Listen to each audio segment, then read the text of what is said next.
How Genghis Khan ingeniously conquered a city using cats. Genghis Khan, the brilliant and ruthless Mongol leader, was known for his innovative and often shocking tactics in warfare. During a prolonged siege, Genghis Khan found it impossible to breach the city's formidable walls. His initial attempts to penetrate the defenses were met with strong resistance. Instead of continuing with brute force, he proposed terms of peace to the city's ruler. He offered to lift the siege in exchange for 1,000 cats and birds, a seemingly innocuous demand that the ruler of Wallonia. Upon acquiring the animals, Genghis Khan revealed his true genius. The ruler of Wallonia, unsuspecting of the Mongol leader's cunning plan, handed over the requested cats. Once the animals were handed over, Genghis Khan instructed his soldiers to tie all soaked rags to the tails of the cats. This preparation was a critical part of his strategy. With the preparations complete, the Mongol soldiers set the all-soaked rags on fire and released the cats. Terrified and in pain, the cats fled back into the city. As the cats dashed through the streets, the flames spread rapidly, igniting numerous fires throughout Wallonia. The city, predominantly constructed of wood, quickly became engulfed in flames. The city's defenders were caught completely off guard, with hundreds of fires breaking out simultaneously. Chaos and panic ensued as they tried to control the inferno. Amid the chaos, Genghis Khan's troops initiated a vigorous and unrelenting attack. The defenders, disoriented by the fires and the sudden onslaught, were swiftly overpowered. Iconic last words of history's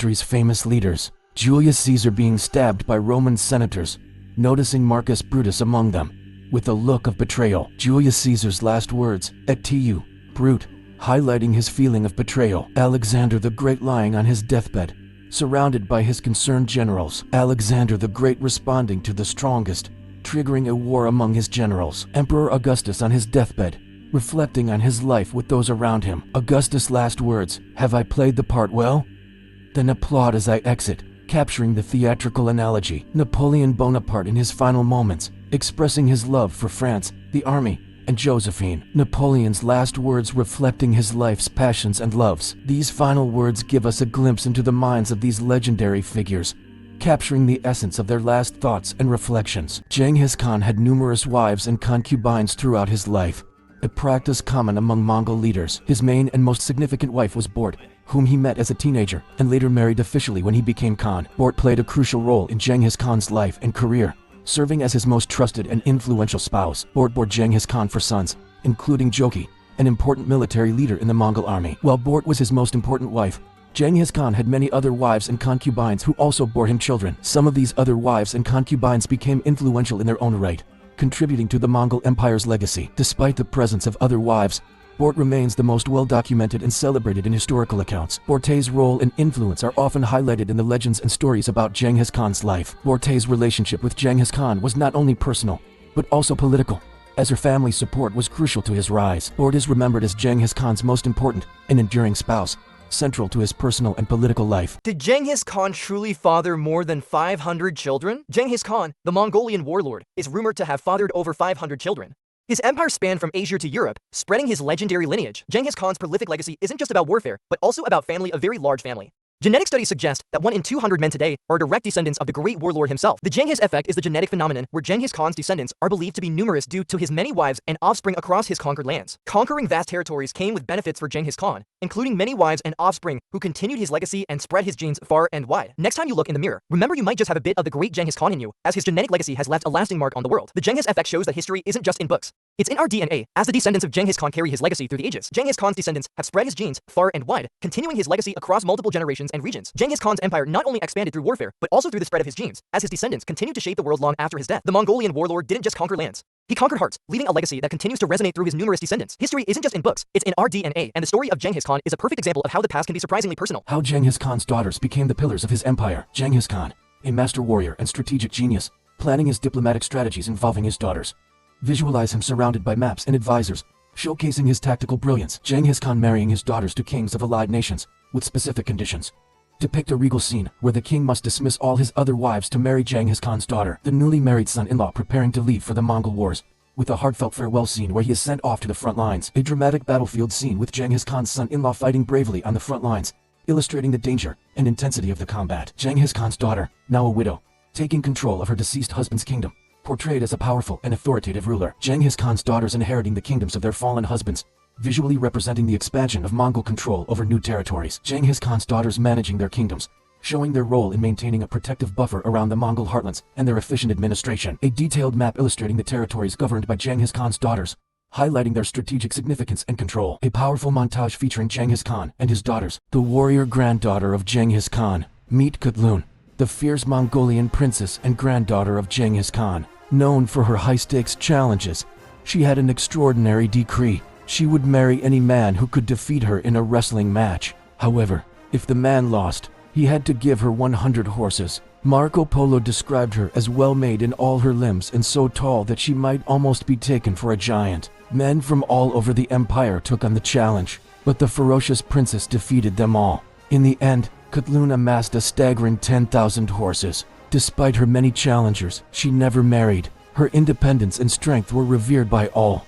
History's strangest pregnancy test. Did you know that ancient Egypt had one of the most unusual methods for determining pregnancy? Women were asked to urinate in two separate bags, one filled with barley and the other with wheat. If either bag sprouted seedlings, it was a sign that the woman was pregnant. But there's an interesting twist. If the barley sprouted first, it was believed to be a boy, and if the wheat sprouted first, a girl. While the gender prediction aspect of this test was completely incorrect, the pregnancy test itself was surprisingly accurate. Modern studies have shown that it was about 70% effective. The secret lies in the estrogen present in the urine of pregnant women, which actually promotes seed growth. This fascinating blend of ancient belief and biological science makes the Egyptian pregnancy test one of the most intriguing practices in medical history. The combination of ancient Egyptian beliefs and modern scientific explanations creates a captivating historical practice. This unique method highlights the innovative and sometimes surprisingly accurate medical practices of ancient Egypt. Were Spartans the most badass people to ever exist? Let's explore. When Leonidas of Sparta marched with 8,000 men against 150,000 Persians, their king Xerxes sent a message demanding surrender. Leonidas replied with unwavering resolve, refusing to surrender. Alexander the Great's father, King Philip, was conquering Greek cities left and right until only Sparta was left. Philip sent a threatening message to Sparta, warning of their destruction. The Spartans responded with a single word, showcasing their defiance. During the Battle of Thermopylae, the Spartans faced an overwhelming number of Persian archers. A Spartan warrior named Genghis responded to the threat of Persian archers with fearless determination. Spartans were known for their rigorous training and unwavering discipline from a young age. Their legacy of bravery and defiance against overwhelming odds remains legendary. So, were Spartans the most badass people to ever exist?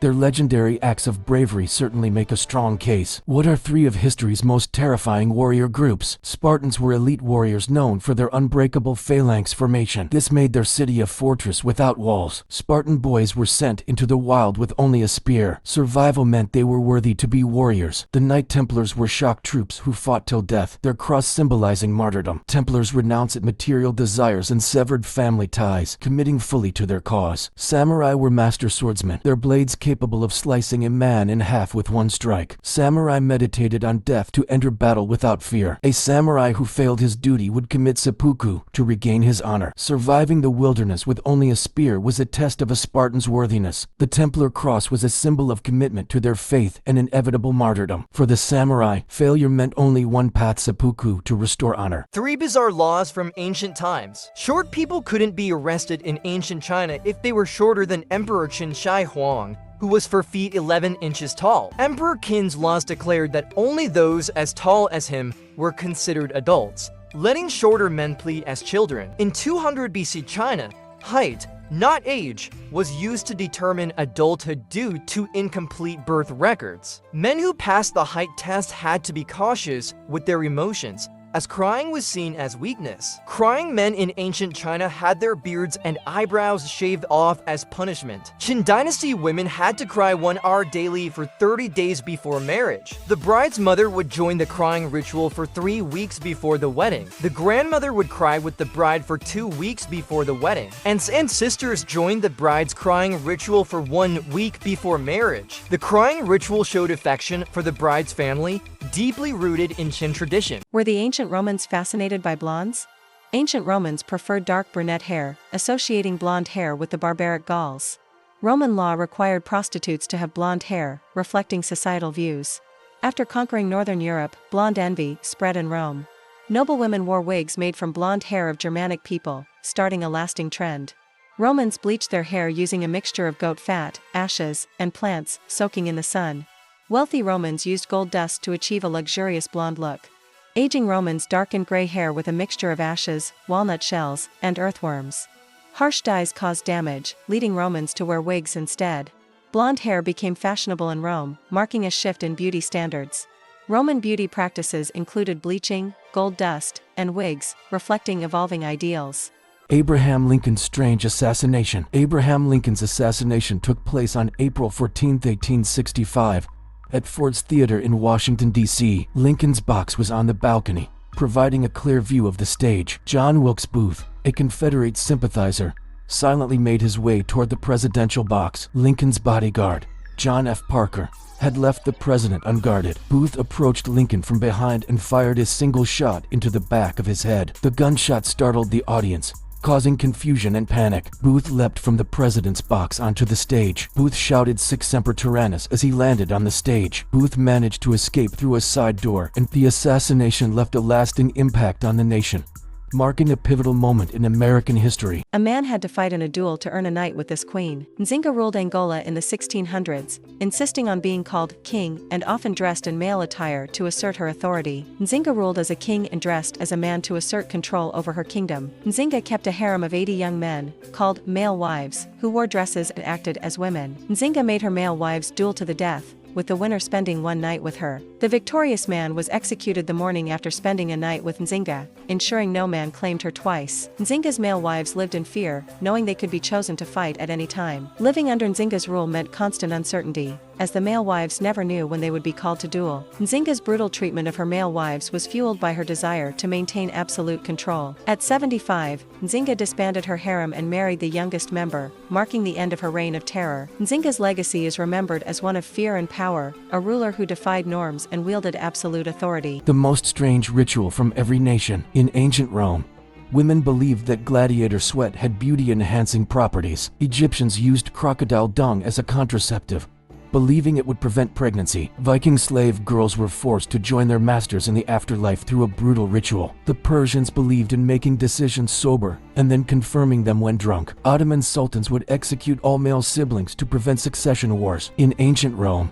gladiator sweat was highly valued by women as a beauty product. Egyptians believed that crocodile dung could serve as a primitive contraceptive. Viking rituals included forcing slave girls to join their masters in the afterlife. The Persians had a tradition of confirming decisions made sober by reconsidering them while drunk. Ottoman sultans eliminated their male siblings to prevent conflicts over the throne. The Muslim commander who set fire to his own fleet, Tariq bin Ziyad, the Muslim general, led his forces across the Strait of Gibraltar to conquer Spain, facing a significantly larger army led by King Roderick. When his men suggested retreat due to the overwhelming odds, Tariq bin Ziyad made a bold decision to ensure there was no way back. Tariq bin Ziyad set his own fleet on fire, leaving his men with no option but to fight or die. Addressing his warriors, Tariq bin Ziyad declared that retreat was not an option, inspiring them to face their fate with courage. Tariq bin Ziyad's words emphasized that the only options were victory or death. Motivated by their leader's words and actions, Tariq bin Ziyad's forces engaged the enemy with newfound bravery. Despite being heavily outnumbered, Tariq bin Ziyad's forces emerged victorious, conquering the land. This victory marked the beginning of Muslim rule in Spain, which lasted for the next 1,000 years. Tariq bin Ziyad's bold actions and determination became legendary, inspiring generations to come. The story of Tariq bin Ziyad is remembered as one of history's greatest examples of leadership and resolve.